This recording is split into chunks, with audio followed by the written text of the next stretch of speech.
Inspector Thakor, હા બોલો ને સાહેબ, હું હતું? આ માણસનું ધ્યાન રાખજો, બહુ ખતરનાક માણસ છે.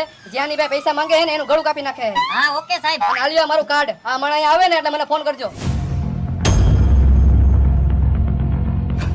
બોલો ને ભાઈ, શું જોઈએ તમારે? 5 ટી-શર્ટ, 5 શર્ટ, 5 પેન્ટ અને 1 ચડ્ડોન ટી-શર્ટ. હા ભાઈ, તમે થોડીક વાર અહીં બેહો, તમને હમણાં પેક કરી દઉં. હાલો ઠાકોર સાહેબ. હા બોલ. તમે ઓલો ફોટો દેખાડ્યો તો ને, મારી દુકાને જ બેઠો, તમે ફટાફટ આવી જાઓ. હાલો આવ્યા. હાલ્યો ભાઈ તમારા કપડા અને પૈસા. પૈસા હું કોઈને દેતો નથી અને તું મારી પાસે માંગસ. આવી ગયા ઠાકોર સાહેબ, હવે આ ચોરને ખબર પડશે. આવતો બાર આવતો રે હાલ. કે દુનો તું હાથમાં નહોતો આવતો હે? આજે હાથમાં આવી ગયો. હાલ તારી સર્વિસ થવાની છે. સાહેબ જવા દયો ને, સાહેબ જવા દયો ને. મારો ચડ્ડોન ટી-શર્ટ લેવો હો ને? આવી જ જાય ને ભાઈ. મારા શર્ટ લઈ આવ્યો હો ને? અરે તારા આટો આવી ગયા. અરે 5 શર્ટ ને 5 ટી-શર્ટ ને 2 ચડ્ડોન ટી-શર્ટ લીધા. હાલો હાલો.